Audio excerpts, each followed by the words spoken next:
Welcome one, welcome all to episode 196 of the Xbox Expansion Pass, recorded on Saturday, September 23rd, 2023.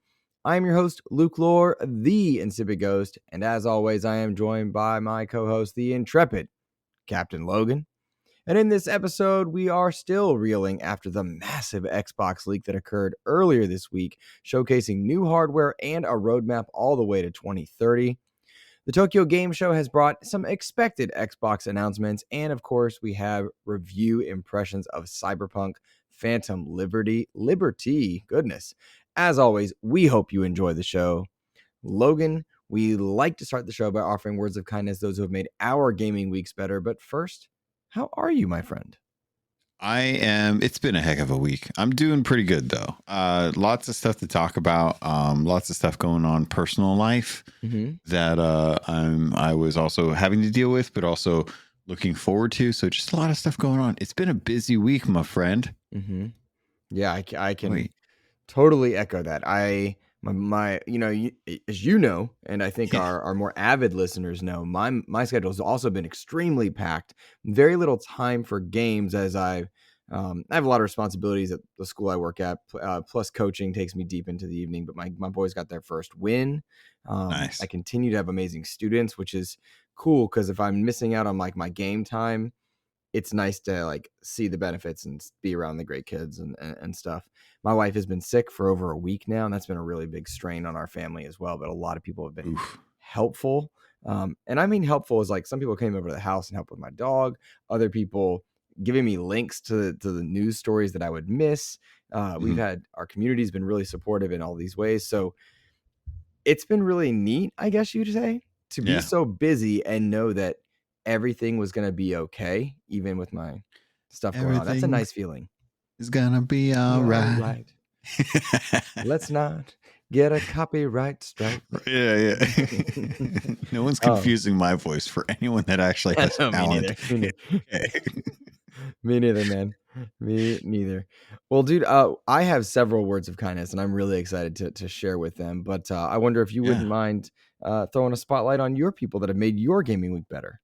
Dude, we were just talking about it before we started recording because I wake up pretty early before we actually jump on, since this is recorded pretty early. So I was like still kind of foggy headed, and I'm still trying to gather my thoughts and stuff.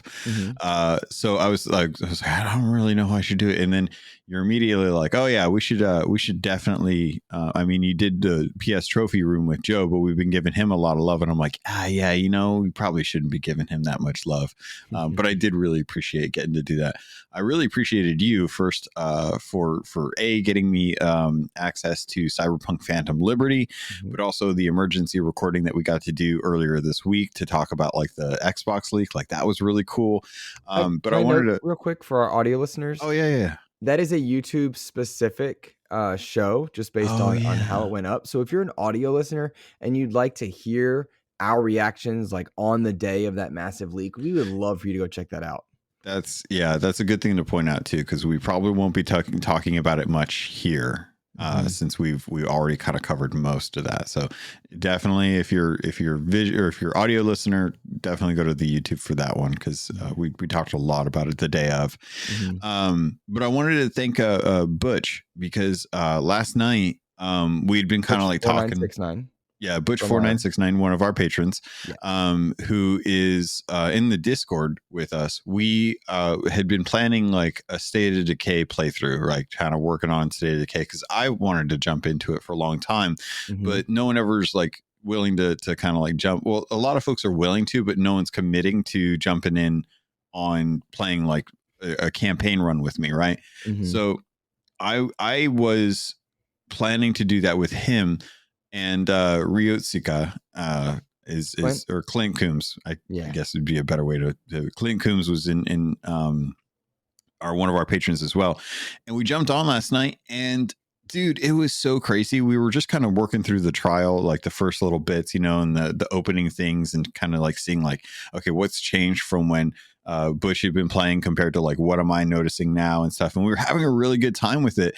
And I accidentally shot a flare in the game, which is the call for help, and I didn't realize it, and I was like, oh, Oh, well, no Mhm. big deal. And then out of nowhere, Yep. these two super high level people that have had like over 15 days played just popped into my camp and then just started like noticing what was going on. They're like, oh my God, he must have done this on accident. Mhm. They got a car. They loaded the cars up with high end gear. They Mhm. drove me around. We took out all the plague hearts in the entire map within like an hour and a half's time. They like they just started throwing gear at me Mhm. and Butch, and I was like, "Oh my God, this is awesome." That And is it awesome. reminds me of the exact same community that happens with Fallout 76, dude. Like when you land in Fallout 76 and you're a fresh player, you just out of the vault, Mhm. high level people like in their thousands just appear in front of you and then just start dropping stuff in front of you and shooting the ground, telling you to like take it, right? And Mhm. it's this community of like, boost the new people, give them a fighting chance to understand how deep this game is, because Mhm. if you don't, they're going to be so bummed out, they're going to be so unhappy with how the game is because it's so complex Mhm. 5 years after launch, and we'll talk about it with Sea of Thieves this episode probably, because there's a very similar notion that I did not expect with State of Decay. So shout out to Butch, shout out to the high end level people that who came out of nowhere when I Mhm. accidentally hit a button, thinking it was just like a mission, and it Mhm. was like a call for help, and people just appeared out of nowhere. It was fantastic. That is awesome, and State of Decay is, to me, is one of my favorite games of all time. State of Decay is 1 and 2, like, they're in my, Yeah. I guess, top 20, or I think of them as one thing because State of Decay 2 now includes 1 if you know where to look.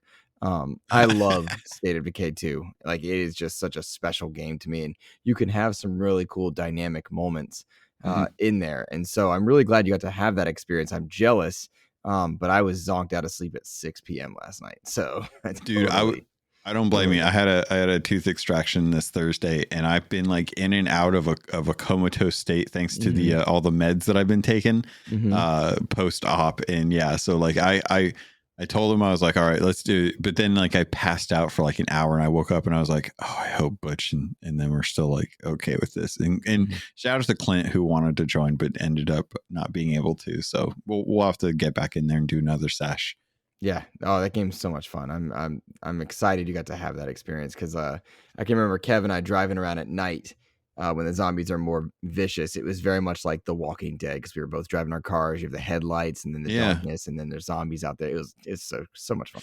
Dude, taking out the plague hearts reminded me of like clearing out a vampire nest in Redfall. And I was like, this Uh, feels like just a very different version of Redfall at this point. Like it's a lot more. a Uh, working great version of Redfall. Like y- the y- formula is there. the formula is there that you could see would be awesome if Redfall went more in a state of decay action. Like if Correct. they had a little bit more of that. The only thing that state of decay is hurting me for is the realistic nature of people having like getting tired. I'm not used to that with games. Hmm. So I'm like, oh crap, this person has my favorite loadout, but they're tired. So I It is a can't. survival game. It is Yeah. a survival community management game, but Yeah. it's truly The Walking Dead. So that's cool. I'm glad you got to have that experience. That's awesome. Yeah, it's good, man. I'm definitely happy, and shout out to Wasu or Washu. I think it's the studio in England that's working on updates for State of Decay 2, while Hmm. Undead Labs is currently working on State of Decay 3. Yeah. Yeah. No, they've done some good stuff there. They just did the curveball update, which I know we talked about briefly Yeah, on our last official episode. So that's really dope, man. That's really, really cool. I'm trying to yeah. find out how many hours I have in State of Decay 2, but it's not letting me pull it up right now because I just love that game. That's Um, funny. Will you do oh, the if you want to do the Patreon shout pitch? I'll see if I can find your okay. numbers. Yeah. Before we do that, I want to give a shout out to Todd Oxtra. He was my Oh words of yeah, kindness for this week. Todd, unbeknownst to me, he and I are both Babylon 5 fans, as are you. But he yeah. sent me the new Babylon 5 movie, courtesy of Secret Friends Unite, his podcast and Patreon and Discord That's community. cool. I'm really excited to watch it. I'm almost done watching season 5 because I'm on a rewatch. So he sent me that because we're going to do a podcast together on Babylon 5. He probably won't let you in if you Nice. ask. Um, and I then would he definitely sent pop me in for a couple. he I sent haven't me watched it in forever though. it's good. He sent me Robotech Battlecry for the original Xbox and a really cool Secret Friends Unite keychain. So it was a surprise and a rough week. So I was really appreciative of that. For sure. Are you into Robotech? No, I don't know why I got it, and I'm anxious to find out.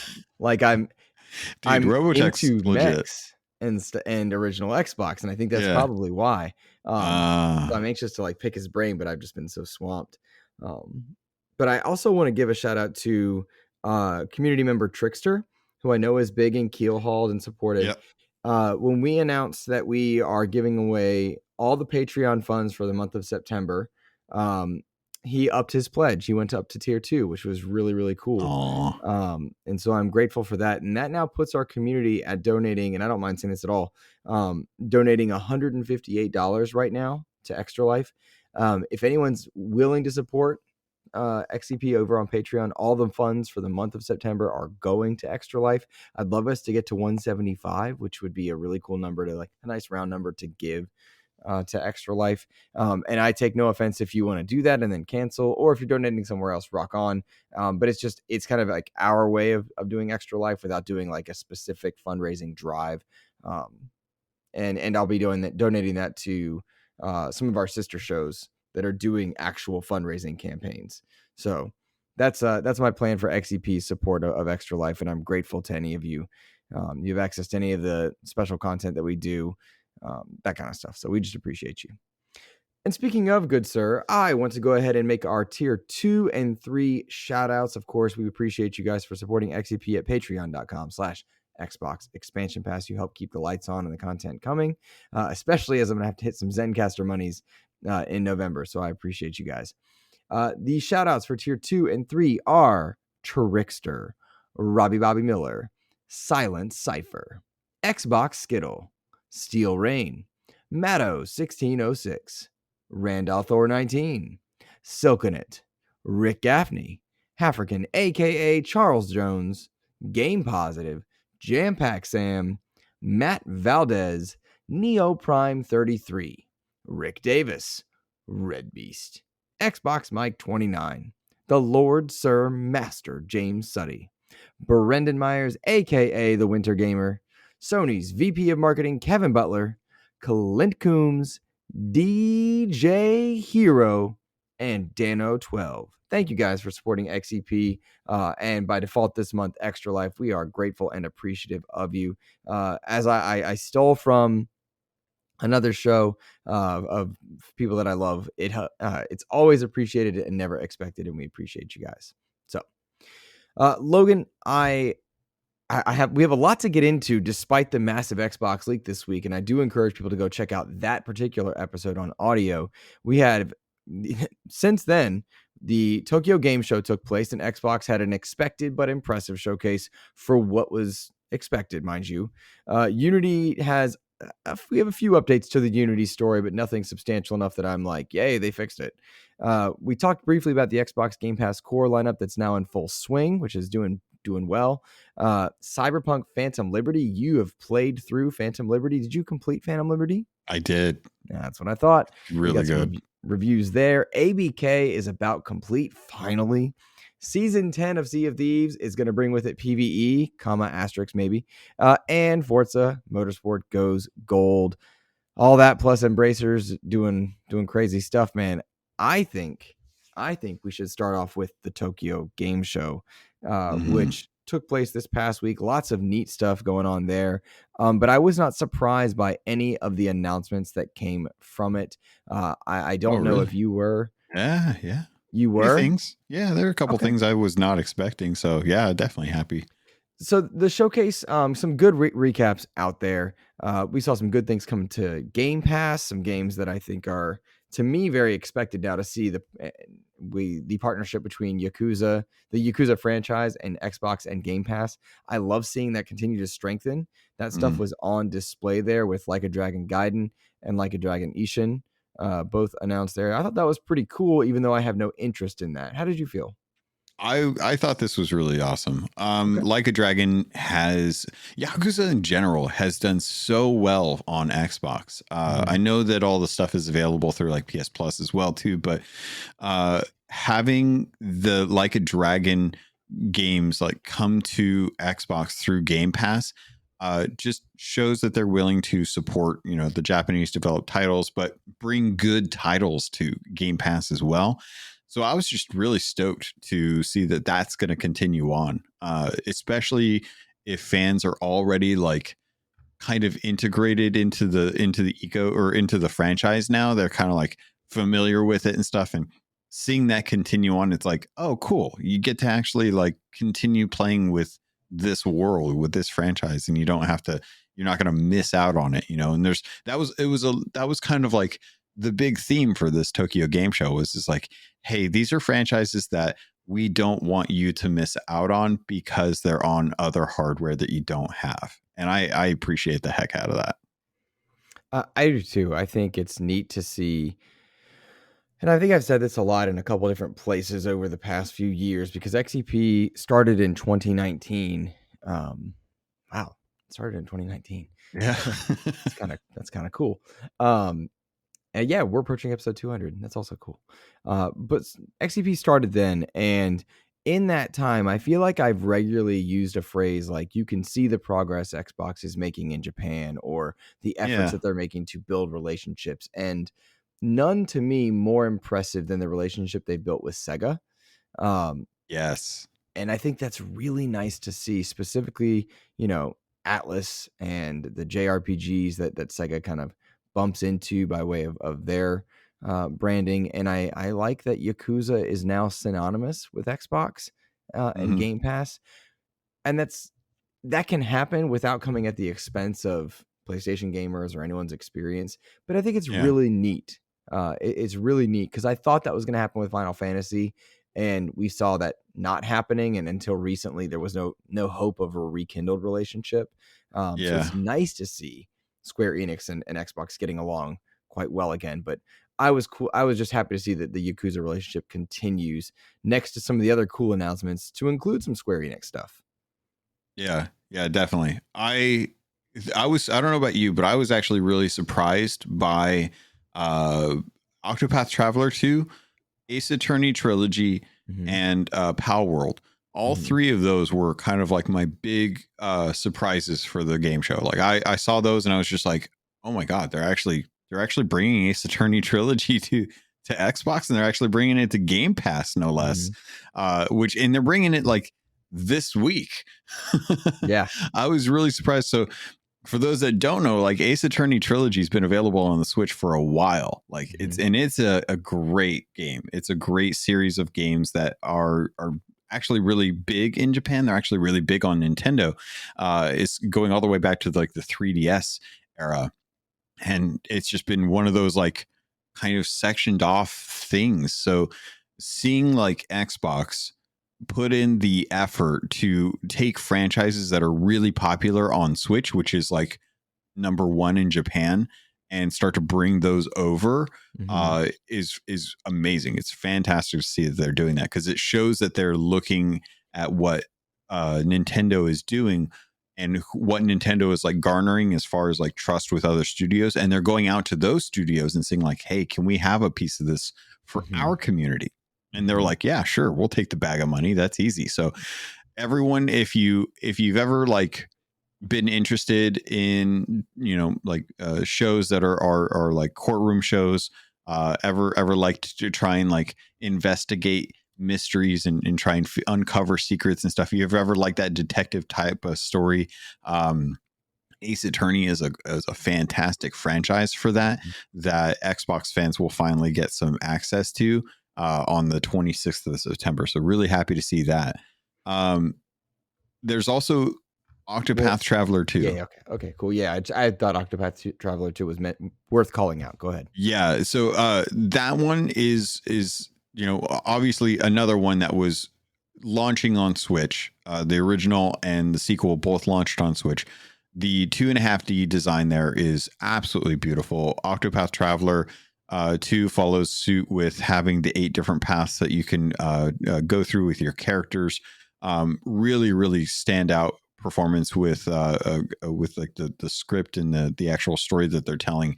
Done a fantastic job on Switch, and another Square Enix title that, honestly, like if we're not getting Final Fantasy VII, which looks to be like locked down through contracts indefinitely at this point, I'm just glad that Octopath Traveler 2 is finally making its way to Xbox, given that the first one was launched on Xbox as well. So just glad to see that. So that's coming out to Xbox One, the Series, as well as PC for access there. And then the other one that I wanted to shout out real quick, and I want to actually talk about Fallout 76 more, but I don't know if that's going to be justified. But Pal World is Pokemon with guns. And that has been super big on PC. Like that has been really, really, it's been out for a bit, but it's been really popular on PC. There's a light MMO that's kind of taking over the PC like kind of fandom right now. But Pal World is a solid game. A lot of folks really enjoy it. It's done really, really well. If you like Pokemon, but you don't currently have a Switch, or you're not currently happy with the way Pokemon has been, because of like graphics or like storytelling or release cadence and stuff, like they're just now getting their expansions for the latest generation.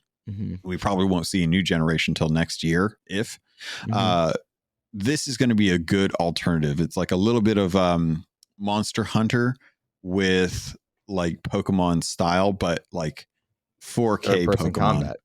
Yeah, third person you get guns, you get pets, you get to capture animals, you get to go on hunts and stuff like that. It's a really good game.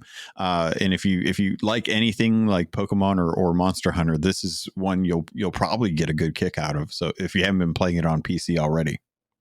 It's neat to me because as Xbox is making itself become the home of RPGs, through Obsidian, through In Exile, through Bethesda and such, this to me is a very easy transition for those fans, right? When you're done with some of these bigger RPGs, you've got this world to inhabit. And I like that. Final Fantasy 14 there exists in kind of that online MMO space. Oh yeah, we're getting Warcraft that too. Warcraft's coming in. Like Xbox is now a place where games like Pal World can exist and gamers can have access to them. And I think that's really neat as well. Did you catch the Hotel Barcelona announcement? That's the game that kind of looks like a shadow complex, like a Last Case of Benedict Fox type game where Suda 51 is involved with someone named Swery 65, who I have no idea who that is. Yeah. But I've never understood Suda 51's popularity despite enjoying some of his games. But it's neat to see this coming. Yeah, it's so weird, dude. I'm glad Suda's jumping in to do. The dude is just eccentric. Like he's just he's doing like the cool nerd thing, which you don't really get to see like a whole lot of, in Japan you can definitely get away with that idol kind of thing. But I was really surprised that Swery 65 and Suda 51 were coming together to work on this. It's cool to see random collabs like this get together.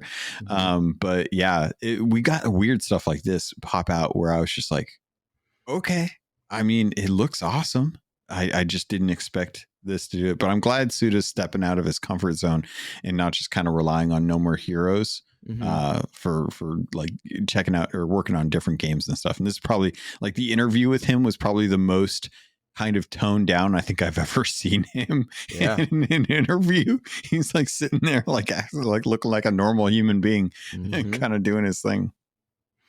Some other stuff I want to call out that I thought was neat. The Elder Scrolls Online is getting Japanese localization. I think that's a big deal. That's really cool. That's crazy. We saw Exoprimal 2 or Exoprimal Season 2 get announced. I love Exoprimal, but that's not a game I'm going back to. Despite my enjoyment of it, it's too crowded. We talked about that before. I was excited to see that Ori is making his way into another game, although it's Party Animals, which is not my kind of game. And in truth, a lot of TGS is not my kind of stuff, right? But it's still really exciting to see that Ori is living on. I love when studios do crossovers. I think it's really important for the health of the gaming industry for that to happen. So I thought that was a neat thing to happen. Yeah, it was cool. It's kind of like when you see I don't know, like Call of Duty's getting like Lilith and I'm blanking on his name, but the angel from Diablo 4 is Oh, cool. operators. Or like they're getting Alucard from Helsing, the anime, which is Mhm. really random and out of nowhere, but they're also getting like Spawn and Skeletor. This is in the same line. It's Call of like, Duty's getting Spawn? yes, Call of Duty's getting Spawn, and they're getting a Spawn themed operator that is kind of like, it's not actually Spawn, but it looks like it's heavily influenced. Like a dude had a really big fandom, and he did all his gear that looks like Spawn. Interesting. Is that coming Yeah, to Modern Warfare 3 or yeah. Warzone? That's a good question. That's I don't something where, actually know that. because I don't plan on Um, going back to COD until Modern Warfare 3. no, Um, it's coming to Warzone. Warzone. I'd get back into Warzone. I'd play some Warzone. I like DMZ a lot too. But I just love Fortnite so much for my battle royale. But that's cool. I didn't know that. I Yeah, love Spawn. season 6, I think, is getting Spawn, uh, Lilith, and I can't remember her husband's name. It's killing me. I should No know one that. cares. Let's just point out the fact that those are Xbox first party studios now.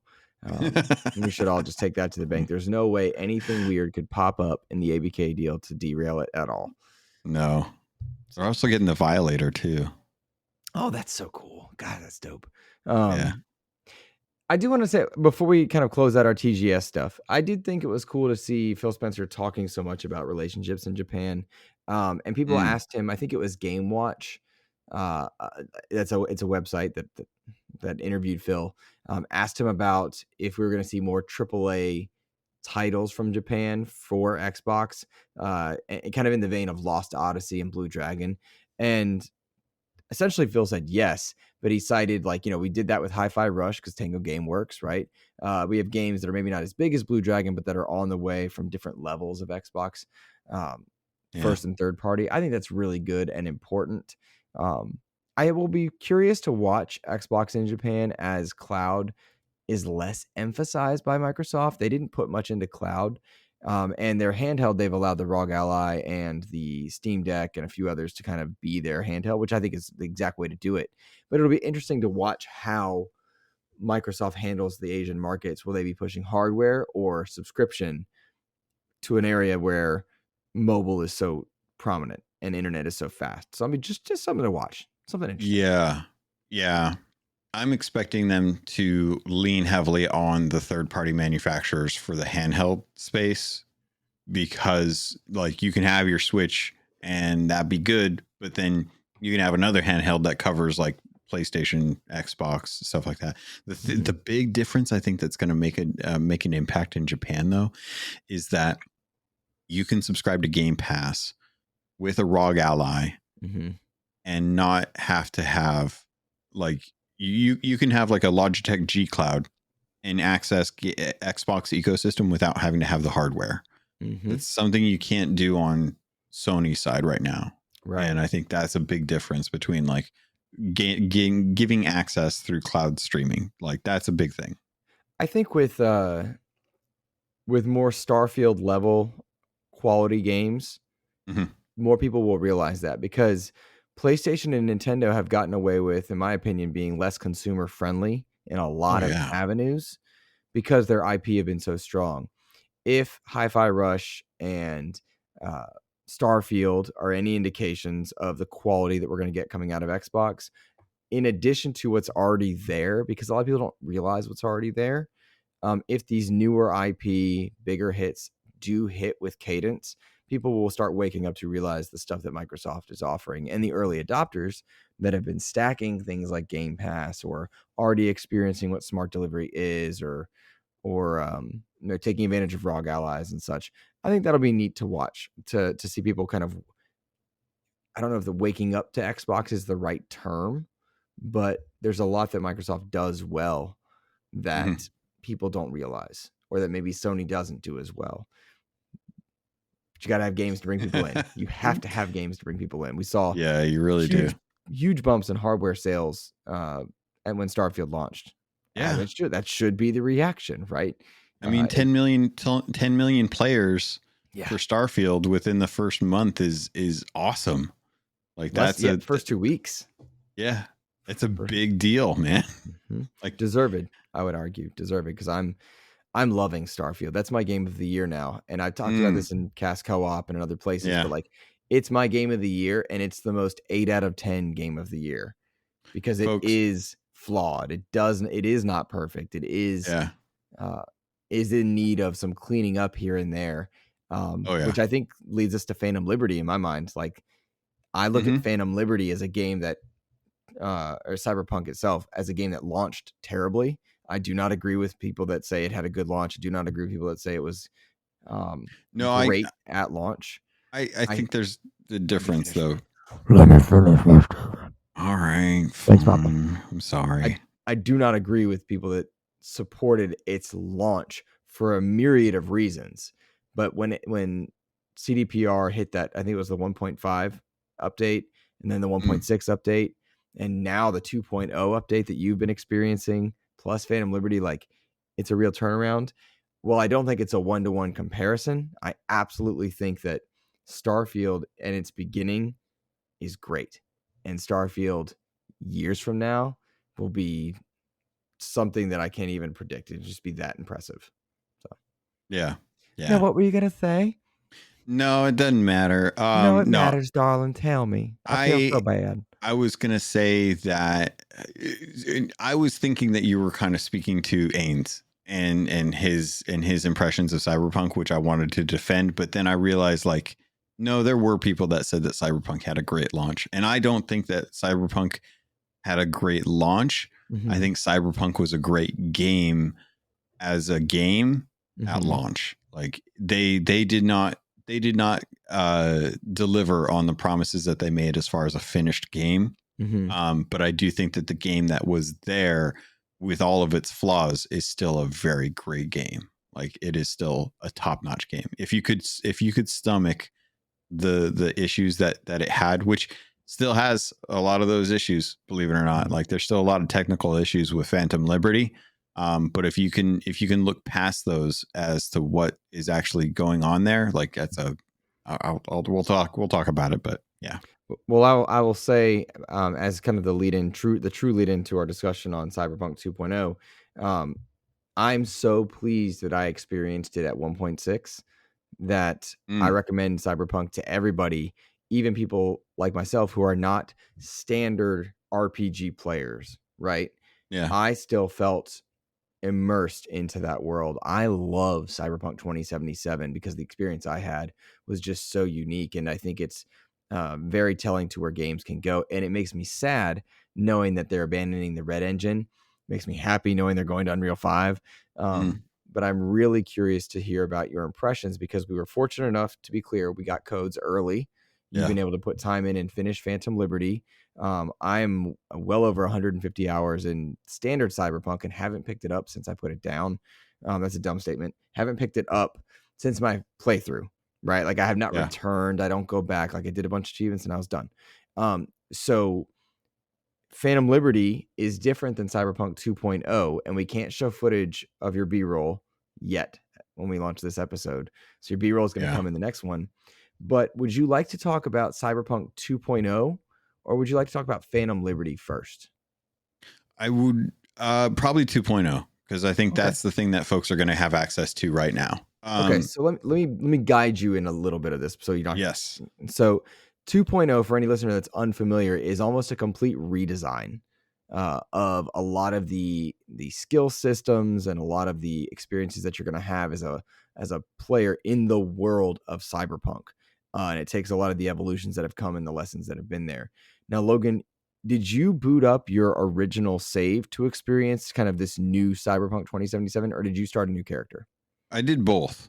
Okay. I started up a new character to kind of see like what it was like to kind of like kick things off. Mm-hmm. And then after I put in about 10 hours into like that playthrough, Mm-hmm. then I switched over due to time constraints onto my main save so that I could go work on Phantom Liberty. Did you find it easy to do? So if we have people that are experienced and people that are new, did you find it easy to do both, or would you recommend one or the other? I would recommend if you've never if you have a character that you haven't touched in a long time, and you're not quite sure like what your play style is, like you like to kind of mix between the two, I'd probably start out with a new save. Nothing that came in with 2.0, I would say, is outside of the norm.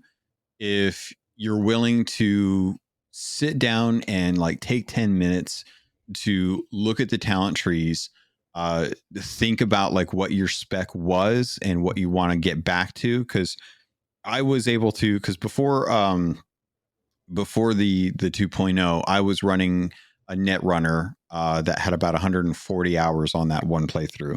Not just for that one character, because I think I've got like 3 running right now. Well, 4 technically now.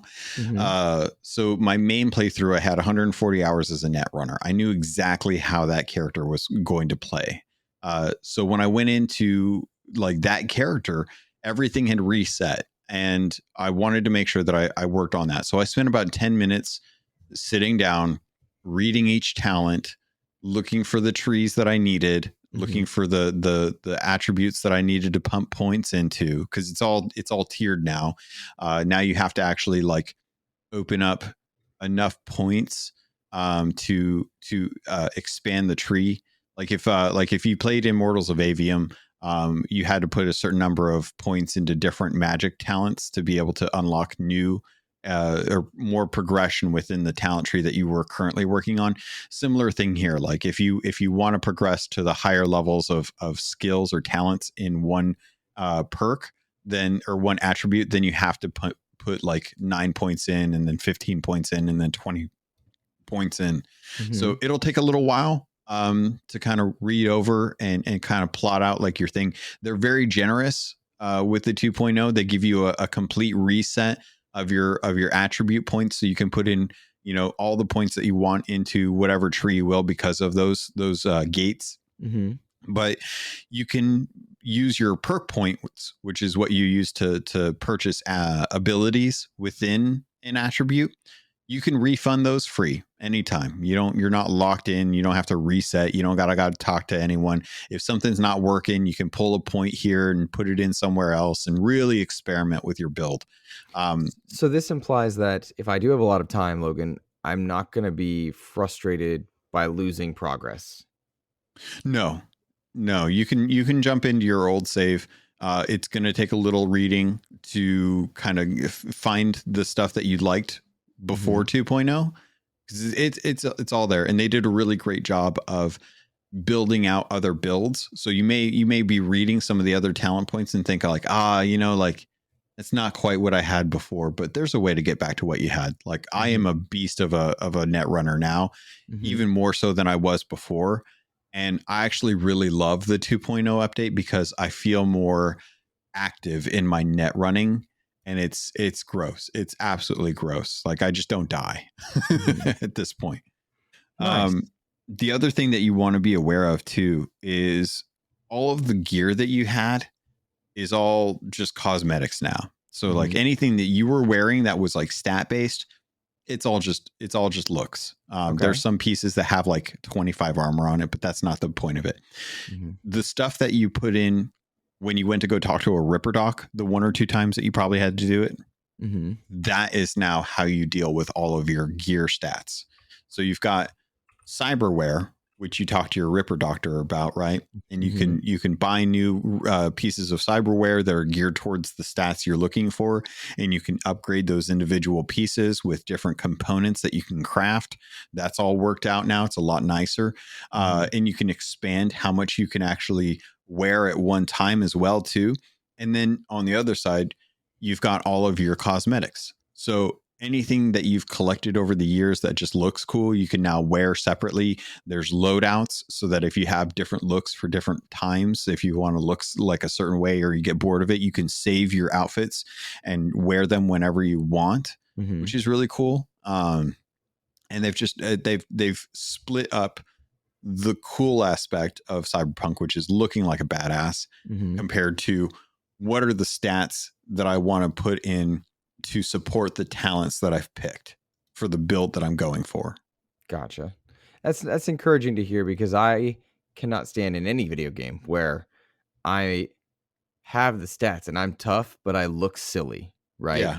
And if I remember correctly, the 1.5 or 6 update did let you transmog, so you Yep. could look a certain way.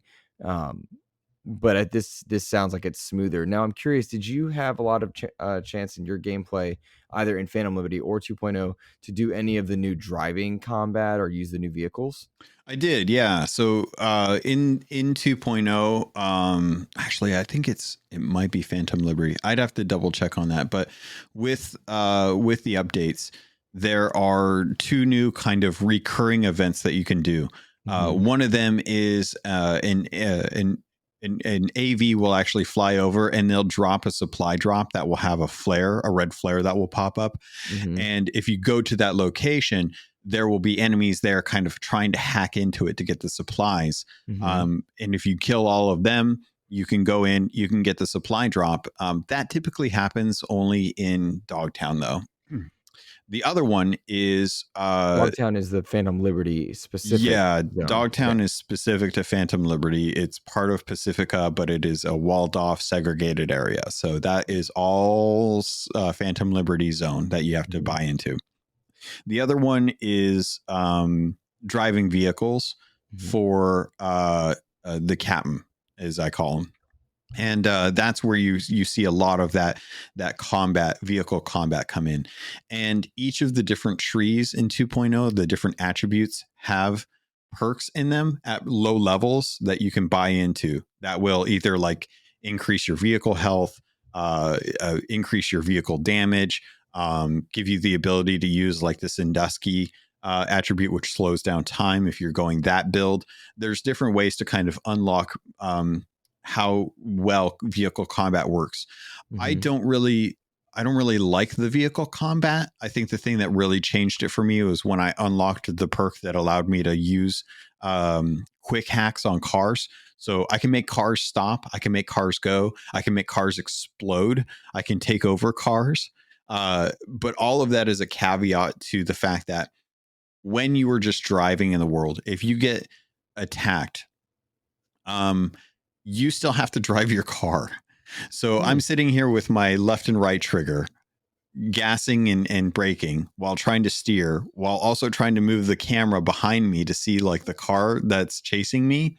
And then I have to use the left bumper and the right bumper for my aim and shoot.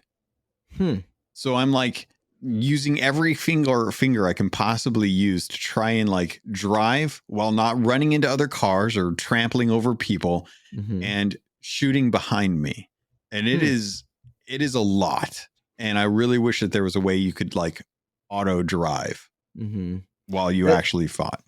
That does sound strange, because I've played a number of games where car combat was fantastic, right? Like Rage 2 had good car combat. Arkham had good car combat in the tank and driving around. Those just jump into my mind. But what you're describing reminds me of in Starfield when the weapons are in the wrong trigger spots, and like I want special weapons on, like I have to press Y for a certain weapon, but I'd rather be pulling a trigger, but you can't switch them, the controls for it. And then it makes combat in space difficult. I think you can. We'll have to talk after. Yeah, talk to me after, because I have one ship that I don't like. White Star 3 is a real pain in the ass to fight, is all I'm saying. It's cool though, right? Because then the car combat can lead to police encounters if you do it wrong. Yeah, if you're running over some pedestrians because you're trying to drive and attack another car, you can definitely trample enough people to start getting like enough police warrants on you. And it's a 5-star system. You get 5 stars, you get max tech, which they're tough. But you know, when you have 150 some hours into a character and you're legendaried out, you just gotta not get hit. Or if you do got to get hit, like Luke, there was a point where I accidentally ran over someone as I was going into Dogtown. And there's a security checkpoint when you go into Dogtown. Well, if you start aggroing people like in cops after you've like hit someone and you get into that checkpoint, you were walled into that checkpoint. They raised the barriers. You aren't getting your car out. I had to get out of my vehicle. I had to hack the mechs that were gun sentries. Yeah. I had to hack the actual turrets. Then I had to start spreading plague through quick hacks like mad boy. I had to overclock my cyber deck. I had to start spreading it around. Meanwhile, that's procking my health regen, and Skippy is like auto aiming, like firing on everyone, and I'm there's a genocidal maniac in the name of V outside Dogtown, and it is like racking up stars. Max Tech drops in, starts trying to kill me. I'm like hiding behind a barrier, like throwing out quick hacks as soon as I can, waiting for the turrets to try and, dude, I must have murdered at least 50 to 60 people easy in like a 3-minute time span. And at the very end of it, Skippy is like, we're switching to pacifist mode. And I'm like, no, we're not switching to pacifist mode. What are you doing? He's like, Skippy's the talking gun, right? Skippy's the talking gun. Yeah, he's the AI. Cool. He's like, we're switching over to puppy mode. And I'm like, can I switch it back? And he's like, no, you psycho. Go seek help. You are sick. And I'm like, dang it. Nice. Skippy, don't do this to me. You're my favorite. Nice. So there's a whole storyline with Skippy, actually. I'm not even going to spoil for you, but it's there. That's cool. But cool. Yeah, vehicle combat and Max Tech are vehicle combat lesser of this thing, and I kind of knew that going in because it was like there's no vehicle combat built into normal Cyberpunk. It's all Phantom Liberty based combat now too. You can do it like while you're in 2.0, but there's not really a whole lot of instances where you're going to run into it. Police is definitely really cool, and Phantom Liberty. There's stuff in Phantom Liberty that synergizes with the new police system that I thought is really, really smart. That I'm not going to spoil here, but it was really, really cool. That's nice to hear. To hear. If, let's say, somebody, money or time is keeping them from getting Phantom Liberty, is it worth playing Cyberpunk 2077 for 2.0 if they've not played since 1.6, or is it worth just waiting until the situation allows them to play Phantom Liberty proper? If you have a completed game file on Cyberpunk on 1.63 and you are like waiting for 2.0 to come see how it is, I would honestly start a new save. Because if you're at the Nocturne mission in your main save and you've already done everything else, then there's probably not a whole lot there for you for 2.0. If you want to start over and play through the game with the new talent trees and stuff like that, you'll have a lot more fun. You'll be working through missions with limited abilities, which will kind of change up the play style a little bit. Maybe you can try a different path if you want to, go through different romances and stuff. And that will probably give you more satisfaction than if you can't get Phantom Liberty right away. Gotcha. That's interesting to hear. And for someone like me I'm enjoying Crew Motorfest. I want to talk about that later, towards the back half of the show, just a little bit more. I'm not done with Starfield. Don't want to be yet either. Yeah. And so do I tackle Phantom Liberty, or do I jump into Spider-Man and Alan Wake and then do Phantom Liberty? Those are kind of the things that I'm battling, as I would imagine a lot of people are through the course of this fall, having to make choices of what to wait on and what not to wait on. It sounds to me like I can wait and still be okay for Cyberpunk 2.0 and Phantom Liberty itself. Now, specific to Phantom Liberty, this is a game that's sitting at Phantom Liberty itself, mind you, for any listener that's not sure. OpenCritic is at a 90, Metacritic's at an 87, GameSpot gave it a 10, Press Start 10, Gaming Trend 9.5, IGN 9, PlayStation Brazil 9, TechRaptor 9, PC Games N 9, Gaming Bolt 9, Push Square 9, and the numbers continue kind of in that 8 and 9 territory. For all intents and purposes, Cyberpunk feels to me like it's been redeemed on multiple levels. With the one thing they haven't done is give Logan his second expansion, but they gave you 408 free DLCs, so it's like whatever, Logan. Phantom Liberty.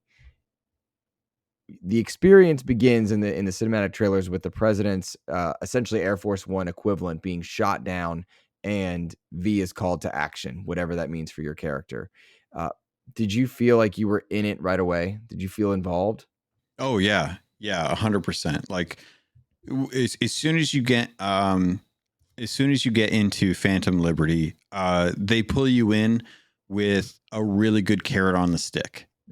Especially if you've gotten through a majority of the Cyberpunk story.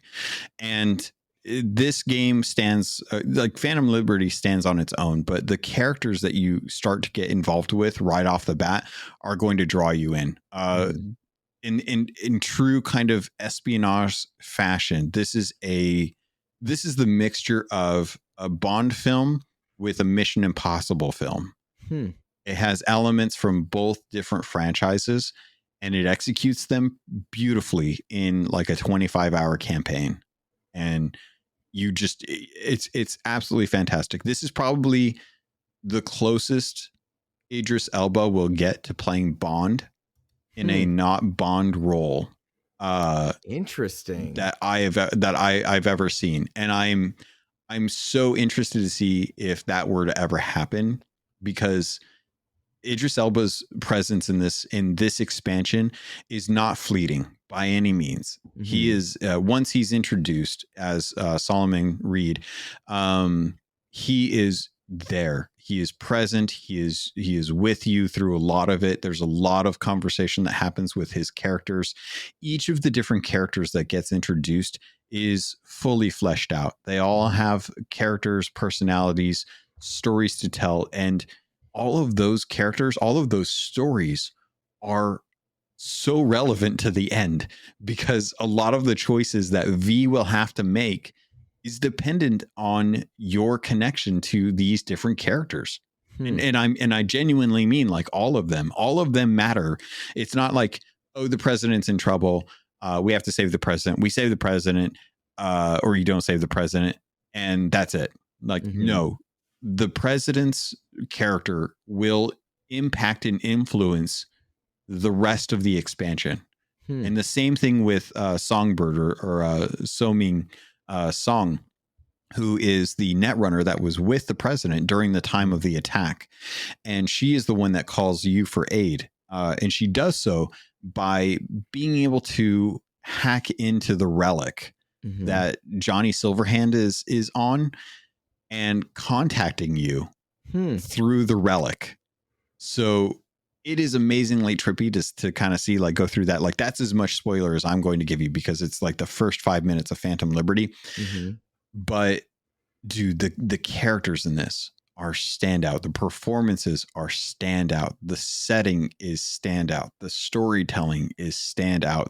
The scores that we're seeing with this are warranted. This is probably one of the best expansions I've ever played, and I don't want to talk to anyone about it until they've finished it. Interesting. So we should do an XEP spoiler cast of it in November. I would love to kind of talk about what your choices were, because I made my choices. I want to go back and make some different choices to see how they play out, but I would love to see, like, how people connected with certain characters and stuff, and what they did. Jot down some of your thoughts now so that we can do a spoiler cast in November. Yeah. That way we've given ourselves time to digest, get Game of the Year conversations out of the way. Our community can do the same, and then we can kind of have that spoiler cast. And we should do one for Starfield as well. Because where I am in Starfield, the word Starborn has come up more than once. And so I'm enjoying that and also avoiding that so I can do other stuff. And it's been really neat. So you don't know what Unity is yet, do you? Not in Starfield, no. Ooh, no. That'll be cool. I want to talk to you when you find out what Unity is. Sweet. At least I don't think I know what Unity is. There's a lot to remember in Starfield, and I play it so sporadically. Like, if I have 35 minutes in the morning, I go take down a Crimson Fleet, something or another. Right? If I have an hour at night, I go do something different. And it's so good like that. Yeah, it is. It is really cool. But so let me ask you this final question, kind of on Phantom Liberty. Is this a game that Phantom Liberty specifically, is this something that people should be putting down Starfield for, or holding off on their big RPG experiences? Or this is a game that you must play if you're a Cyberpunk fan. Okay. If you played through Cyberpunk and you had a good time with it, you would be doing yourself a disservice not to play this. Okay. If you're having fun with Starfield, though, honestly, like just keep having fun with Starfield. Cyberpunk Phantom Liberty will be around. It's a $30 expansion. It's a 25-hour campaign with there's stuff afterwards. Like it doesn't end at the credits. Like the credits roll, The and game was like that. yeah. But I mean, like there's after you beat the game, you go back to the point right before the last mission, and you can go work on other stuff. In Phantom Liberty, when you beat the campaign for Phantom Liberty, you get dropped back into the world after Phantom Liberty. So you actually get to see like the repercussions I like that. and stuff. Yeah. And you can still go on to complete the final game as well too. Like you can still go on to complete the Nocturne mission to see the one of the multiple endings of Cyberpunk. But after Phantom Liberty, you still get to see like you still get contact with stuff that's going on in there as well too after the effect. And there's some really cool stuff that happens after you roll credits on Phantom Liberty too. So don't just like think that you rolled credits on Phantom Liberty and that's it. There's more story to be told. And some of the story is actually really cool, dude. I kind of wish that you could kind of live in, I can't spoil it. Ah, dang it. I will say is probably the most light spoiler for Cyberpunk Standard. The stories were so good in Cyberpunk Standard that at one point an off mission and has you end up finding out that an entire political couple has had their political career and their lives staged by a nebulous third party, and you discover it on your own. So if I'm getting more of that quality writing, I'm really fascinated and excited by that. Dude, it's there. And with Phantom Liberty, a lot of the stories that you just talked about in standard Cyberpunk have extensions. Oh, that's really cool. And that's kind of the Skippy, which you were talking about and such. That's neat to have. That's neat to have. So you're making me very excited to play a game that I knew I wanted to play, but never rushed to. Yeah. And I've been, you and I set a rule already that we are going to enjoy video games and not rush to do something with them. And that leads me to kind of re-commenting on Motorfest, if you don't mind. But I don't give you a chance. Is there anything else on Cyberpunk you wanted to say before I talk about Motorfest briefly? I can't spoil Phantom Liberty for anyone. It is probably one of the coolest, because I'm a Bond fan. I'm a Mission Possible fan. If you like either of those two, the Phantom Liberty is just that in its own little segregated story that still like has its roots deep within Cyberpunk. Technical issues aside, the expansion was absolutely amazing. Please consider jumping into it if you've enjoyed any time in Cyberpunk at all.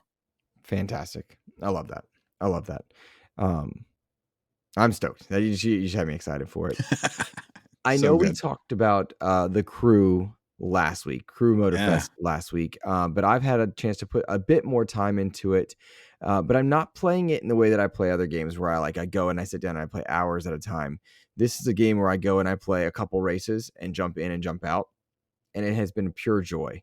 I really love the Crew Motorfest. I think it's underrated right now, despite high scores. I feel like not enough people are talking about it. And a lot of attention in the Xbox community will be on Forza Motorsport, which review codes are going out to certain reviewers next week. By the time you're listening to this, some people probably already have them. I think a lot of the racing acumen, discussion, focus will be on Forza Motorsport, as it should be, given the pedigree and given the first party status of it. But I don't want anybody that enjoys good arcade racing, that enjoys the Forza Horizon series, or is interested in it. Maybe if you're on PlayStation, don't sleep, please, on the Crew Motorfest. I really love this game, and I was not high on the first two Crew titles despite their quality because I had Forza Horizon in those times. But Crew Motorfest is special, and I'm really enjoying its nature.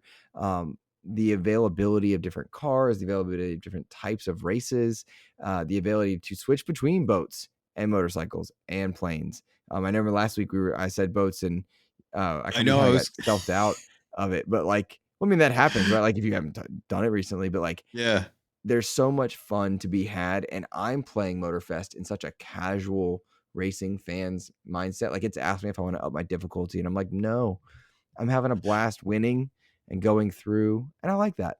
There's did you do the thing that I did where I saw that and it was like, hey, do you want to up your thing? And I was like, never again. Never again. Never again. Love Thank you. that because Forza Horizon would badger me to up, Yeah.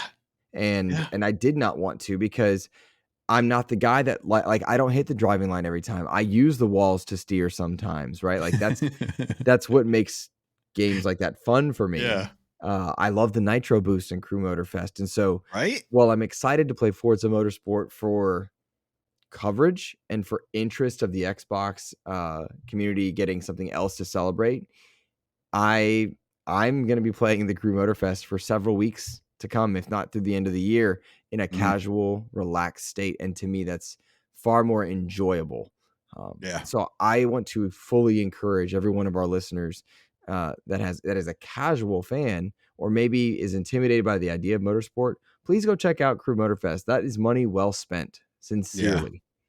Yeah. So I'm still impressed by how cool that game is. I started working on the muscle car playlist. okay. Oh man, that's a fun, that's good times right there.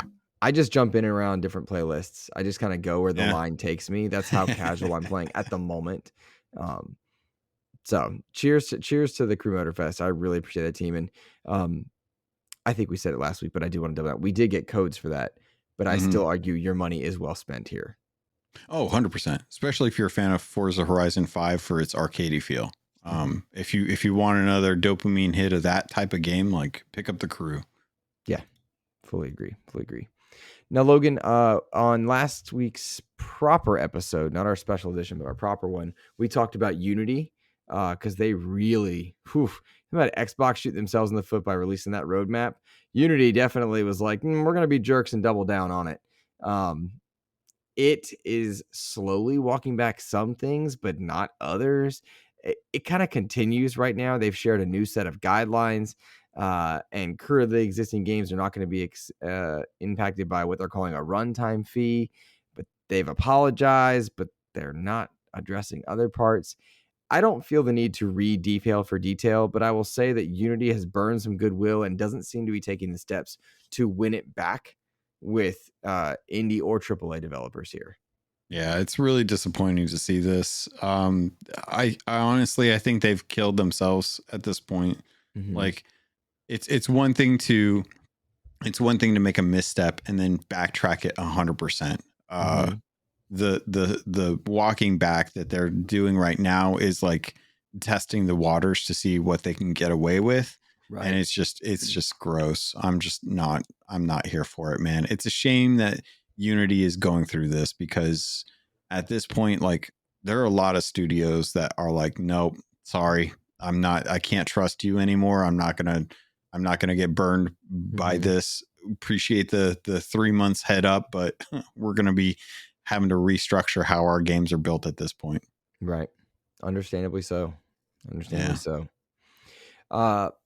Let's see. Activision Blizzard is nearing its completion as the CMA has offered preliminary approval. This comes kind of in the wake for anyone that has forgotten, because we've had so much happen since, that they basically gave cloud distribution rights to Ubisoft in the UK specifically. I got to get all the wording right on that one because it is kind of weird. And given Microsoft's limited investment in cloud in the past year, I think that's a good thing. I'm down with it. It strengthens the relationship with Ubisoft, which bodes well for the future as Xbox is shaking hands with Square Enix again, continuing to work well with Ubisoft, continuing to work well with Sega. And as Embracer kind of makes its mistakes and is looking into divesting studios, seeing an Xbox strengthening positions in different places is probably wise because acquisitions might be tough post ABK for big acquisitions. So they might be able to pick up a studio here and there, but not necessarily a publisher. Bottom line, I'm glad Activision Blizzard is done. And I'm curious to know if Embracer is impacted or impacts rather Xbox at all. Because you have to think Sony, Nintendo, Amazon, Epic, everybody with dollars Apple is looking at, okay, what IP can we get out of Embracer? What studios or talent can we get out of Embracer? And I mean, Xbox has a unique relationship as Crystal Dynamics is working on the Initiatives Perfect Dark. game, Perfect Dark. Thank you very much. Yeah. And what happens to Tomb Raider, which has a unique relationship with Xbox. It'll just be interesting to watch, but I'm glad ABK is done so we can see kind of the changes that begin to take place, because that means COD is first party, and they're going to take it from PlayStation, just like they stole Elder Scrolls from PlayStation gamers. They never played, and PlayStation gamers, you never deserved it. Let me tell you that. Golly gee willikers, console wars. Yeah, you guys algorithms and stuff. Shunned Tomb Raider after so many years. Let her go. Decided Lara Croft wasn't good enough for you. Created a man in place of her. I heard that. Uncharted waters, as if men haven't done that before. Well, too bad. You know what? Xbox is going to buy Crystal Dynamics. They're going to take Tomb Raider. They're going to make Tomb Raider first party. They're going to give Lara Croft a platform to speak on.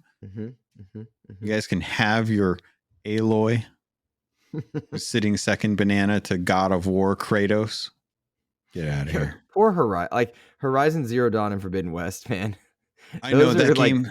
Those are games that they're great. They're not my. I didn't enjoy them. I preferred the other. I like the Infamous and a bunch of those. But what I'm saying is, like, poor Horizon. Like, first it was Breath of the Wild that stole its thunder, and what stole its thunder the second time? Oh, Elden Ring. Ring just stole its thunder there. You got to feel it for those devs because they're just like, what? Like, what do we got to do? I feel bad for Guerrilla Games because I absolutely love the Horizon world. Dude, robot dinosaurs, like that's Transformers to me. And then you're giving me like this chick who can like see technology and stuff, and it's all AR and I'm like, dude, that's cyberpunk as hell. And she's got a bow with a bunch of explosive arrows. Like, who wouldn't like take control of robot dinosaurs? Like, that's like a perfect dream. Like, why wouldn't I love that? Yeah, that's a shame. Anyway, it is a shame. Glad to see that the ABK deal's getting shored up. Really do think that Embracer bit off more than they can chew. I hope that the studios that end up like getting bought out go to good homes, because those devs do not need to be let go. There's too much of that going on right now. Hashtag save Darksiders. Yeah. Logan, this next one is, I think, very unique, and I'm going to ask you to temper yourself because I know you're going to want to talk extensively on this. But instead, I'm going to say, as we bring up Sea of Thieves Season 10, it's going to bring with it PvE and a couple of other things. I want to point people to directly look towards Keelhauled for some like more in-depth coverage. And definitely double dip. If you don't double dip on Keelhauled and XEP, please go listen to XEP this week, or Keelhauled this week. But Season 10 has announced some really cool changes in that guilds are coming up. They're going to have 24 players that can rally together. They've got a PvE server, asterisk comma maybe, that I'd like you to elaborate on when the time comes. And it looks like we're getting a launch date of October 19th for Season 10. On last week's episode proper, Logan, I told you nobody's going to Sea of Thieves that isn't already there because of the crowded game release slate. Does this news bring new people in, or at least open up the option to bring new people in a different way? Talk to me about Season 10 and Safer Seas. So first off, Season 10's coming out October. Safer Seas won't be out until December. So just to kind of clear that up, so folks aren't thinking like October is when you can jump into PvE. The caveat to Safer Seas is that it is technically PvE. It is not technically Sea of Thieves. You're getting what I consider a hefty demo. You don't have. I think there's 3 factions. There's 2 confirmed factions that are not going to be made available. So Reapers and Athena are not going to be made available. World Vents are going to be available, but only certain ones. All the Tall Tales are going to be there. So if you want to do the story of Sea of Thieves, all of the Tall Tales are going to be made available in Safer Seas. You can go and do that. Safer Seas is limited to 4 people, 1 crew. and it's just that one crew that's on the server. You earn 30% of the gold in reputation that you do compared to high seas, which is the normal mode.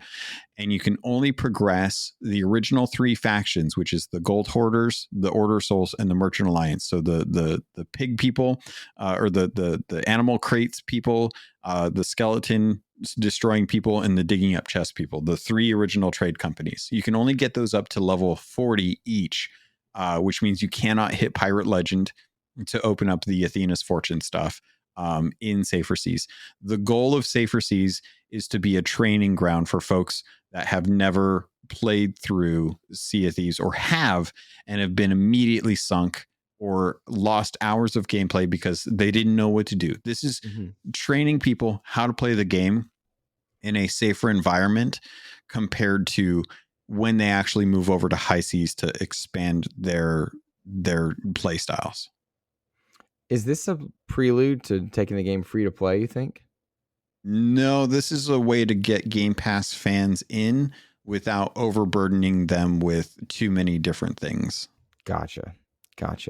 I'm curious to know if we see the community, once this does come out in December, I'm curious to know if we'll see like established pirate veterans, 100 plus hour, multi-100 plus hour, 1,000 plus hour, ever using Safer Seas in any way, shape, or form. Because like there are a few achievements I don't have.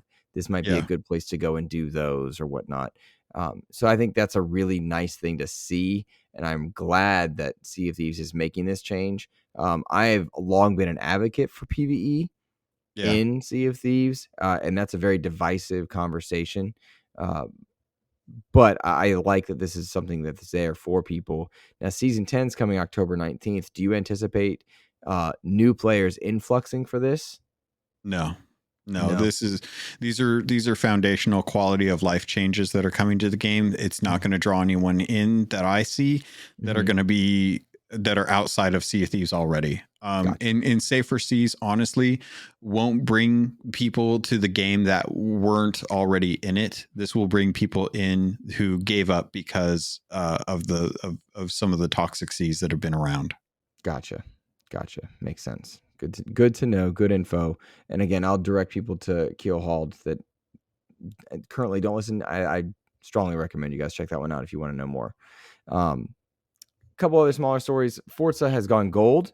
I mentioned earlier that review copies are going out to some outlets as early as now, depending on when you're listening. But that to me bodes quite well, and all signs point to the game being good. Do not know if XCP will be having early coverage opportunities for that one. It's always kind of up in the air, but we've had our fair share of wins lately, so I certainly won't be upset one way or the other. And I'll point you towards our Discord. I know we have some racing fans in our Discord as well. Logan, we had some really good listener questions this week, and we had one from last week from Court Lalonde that I had on our list, but we just didn't have time for. I want to go to Court's question from last week's episode that I didn't get to. He says, and this is Court Lalonde from, where is he from? Where is he at now? Is he still at, because he added on. He's part of Carpool Gaming still, I'm pretty sure. Okay, but he jumped to like Console Creatures, I think, also. Yeah. He's writing for them. Gotcha. Okay, well, congrats to him for that. Like, I know he's loving content creation, that's for sure. Yeah. But it's tough to keep track when Twitter's algorithms are so botched. It's hard to like see updates from people. Oh my god. And goodness knows XCP has taken a hit from Twitter's algorithm and YouTube's algorithm lately. So, cheers to Court for on good successes there. His question, with Crew Motorfest being heavily influenced by Forza Horizon and being good, should more developers take inspiration from other games? Hard yes to this question. I think we already see that anyway. We see a lot of established franchises iterate and implement things based on successful IP. Ubisoft, I think, is most easily spotted for this. Like Crew Motorfest is Forza Horizon in many ways. Immortals Phoenix Rising was very much Breath of the Wild in many ways. I like when franchises or games do this because if an IP doesn't speak to me, but the gameplay does, then I can enjoy it more. Like I fell in love with the style of Dark Souls as a byproduct of like Jedi Fallen Order and Darksiders 3's one of Darksiders 3's combat modes. So yes, I like when games take inspiration from others. What about you? Yeah, I think Ubisoft does a really good job. X Defiant is going to be a really good game. It took a lot of influence from Call of Duty. I think I think third party games in general have to do this, because I think a lot of the trend setting comes from the first party design. You know, you look at EA with Immortals of Avium, a lot of influence from other titles there that went into that through its own world. You know, not everyone's going to hit with those. I think a lot of folks, you know, they'll take influences from other things, but you know, a lot of RPG elements from standard RPGs are finding their way into action adventure games, and doing it well. I'm fine with them taking influences as long as they're honest about it and they try to do something more with it than just, you know, steal the ability to climb on everything. Like, you know, I'm when I saw like Genshin Impact being able to like climb every surface and then use a paraglider, I was like, okay, that's a little too on the nose. Let's try and like reinvent the wheel. If you're gonna you know, steal a thing directly from another game, try to make it your own instead of trying to do that. Like with the Crew, for example. Yes, they're making it more Horizon 5 like, but the DJing that comes from Forza Horizon 5 is replaced with historical references to the history of racing and car culture. And I appreciate that coming from someone who does not really like dive into that. Like learning about Liberty Walk and stuff was really cool. Or getting to hear more background on muscle cars and stuff lately has been really cool. And I'd much rather have that compared to the, oh, you're doing so good there, Ryder. Let's get us to the next thing. And I'm like, okay, DJ. Interesting. I'm the other way. Yeah. That's interesting. Huh. I've Yeah. seen more about other games that do this though, Logan, like Starlink. Remember Starlink? Yeah. I love that game. That's literally just taking Star Fox formula and like using inspiration from other games where you go around and map clear. But I love it. Like, Another so Ubisoft title too. Another one. And I noted that in my mind when I brought it up. I was like, huh. Yeah. Ubisoft seems to nail it. They miss it just as often, but those are forgotten. You know, Yeah. like it was the Ghost Recon game that John Bernthal was in. Not Badlands. Not you're thinking of Wildlands. I liked Wildlands. Wildlands. Whatever it was. My point is, gosh. like, it doesn't always work, right? It doesn't always work. They tried to do too much and make that game something it wasn't. It doesn't always work. And so it'll be really interesting to see another Ubisoft title like Avatar. Does it work? Like that is Avatar with Far Cry. Does that work? It'll be really interesting to watch that. So yeah, good question from Court. Let's go to a question from Matt Reed. I really like Matt's question here. Shout out to Matt. I hope you're doing well, buddy. He says, what makes a list of games? Let me rephrase. When you both make a list of game of the year candidates, what do you look for? Is it a genre, a type of gameplay, visual story? What makes a game rise to the level of potential for game of the year? I have my answer on this one, Logan. Do you want time to think or do you want to answer first? Go for yours since you've already got yours ready, because mine's a little tricky. Sure. So Matt, I used to really think a lot and really think hard about what game of the year was. What does it mean? Is it the best? What encompasses the best?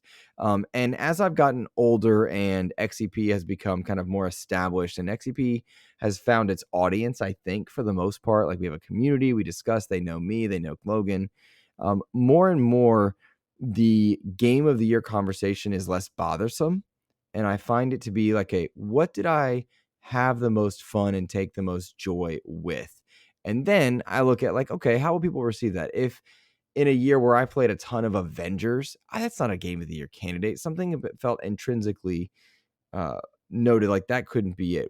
In a year like this, where I have so many quality titles, it's going to come down to what did I have a great experience with, and how do I reflect on that experience? So Resident Evil 4 was amazing, but for some reason, despite my love for it, I'm thinking more about Dead Space when I think about my great moments in survival horror this year. And so I lean to it. I haven't had a chance to play Mortal Kombat yet, but when I think about my fighting game of the year, like I unequivocally have had a blast in Street Fighter 6. What did I have the most fun with, and what made me feel the most uh, joy that I wanted to go back to, right? That's how I tend to go to game of the year right now at this point in my life where I'm at. I tend to focus less on things like frame rates or controls or visuals. It's no longer about that for me. It was at one point years ago. It's not there for me anymore. Right now, my game of the year is Starfield. I'm so excited for Alan Wake, Spider-Man, and Avatar. Will I get caught off by Call of Duty, by Phantom Liberty? I feel like they're Sonic Superstars. I love Sonic, So I just don't know, but I never would have expected to love the Crew Motorfest. I never would have expected to love Starfield. So, what do I take the most joy in? Is my current argument for Game of the Year. Logan, how about you, buddy? Yeah, I'm kind of with you on that, honestly. Like I really think about the games that I enjoyed the most when it comes to game of the year, because it's tough for me to be able to play everything. It's tough for me to be able to have a fair approach to everything. Like Sea of Stars is an amazing game. I haven't played it, but I know it's an amazing game based on what everyone said about it. But I don't see myself really jumping into that. So should I put that in game of the year because I haven't played it, but I know other people love it? Probably not. So it's going to be based off of what I played. It's going to be based off of my tastes. It's going to be based off of how I felt about it overall, but also how it launched. A lot of games in the beginning of the year tend to favor the end of the year conversation because they've had more patches. Like I don't know how many patches Starfield's going to get before game of the year discussions, but the state that it launches in, I think is important to discuss, because that's when people are going to make that choice on whether or not they're going to pick it up day one or not. So like, for example, Cyberpunk is an amazing thing. I think everyone should go and get it. But at the same time, I also recognize that I see a lot of frame rate hitches. I still see like weird AI behavior. I still see, things that I'm like, with a 2.0, this stuff should have been polished out. Because they didn't have to launch it at any particular time. But I can't deny how I felt at the end of that story. And it was really, really exceptional. It was moving. So I think it really does come down to what I played, how I felt about it, and did it launch in a state that I think people should have invested time in. Good stuff. I'm with it. I think the older we get, the more we go into that camp. But Matt's question also is like, hey guys, what do you think? Like, I always love when people in our Discord talk about what they enjoy, and Ellery's game of the year, their game of the year is gonna be so different than mine. I feel like Butch's game will be very different than mine. Rick Gaffney's very different than mine. Like Gotham Knights was a game I really enjoyed. And I saw a lot come of to other Game Pass coming to Game Pass in right? October. Yeah, I will encourage everybody that's a Batman fan to check that game out. Will it be your game of the year? I don't know, but I hear a lot of people enjoying it now, that it doesn't have to be something that it's not. And so your game of the year is what you have the most fun with, I think. So. Yeah, it's hard to know like where game of the year ends and where like game of the year really does kind of it's made up of what you want it to make it up. But I think if you were to have that discussion, the best thing you can do is kind of lay out what your categories are like from the start. So if you go into a game of the year discussion and it's just what you played and what you had fun with, then you want to let people know ahead of time, like, hey, we're not talking about just the games that came out this year. We may be talking about games that came out last year or something like that. Try and be as clear about that as possible. It does make it all that much harder when you see the Keeleys. Like, how many people on that panel had time to put into Starfield or had a 7 out of 10 experience because they just didn't get that unique moment that other people got, right? How many people are going to play Alan Wake and skip Spider-Man for their game of the year voting, et cetera, et cetera. And so game of the year discussions should be, I think, either you partake in them or you listen as an enjoyable observer.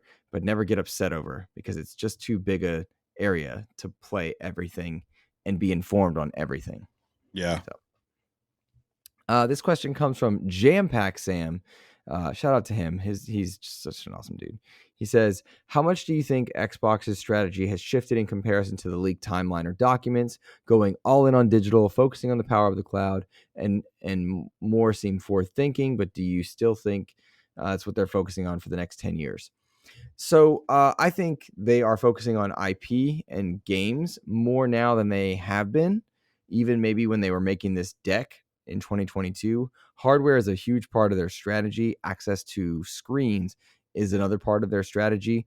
But one thing is clear is that Halo Infinite and Forza Horizon 5 were good upticks for the Xbox brand, and they saw benefits from releasing those games. They saw downtrodden kickdowns in 2022 when they didn't have those level games. We saw that in an email literally from Phil Spencer saying, hey, this is disastrous for us, even when they had good ongoing content with Sea of Thieves, Grounded, etc.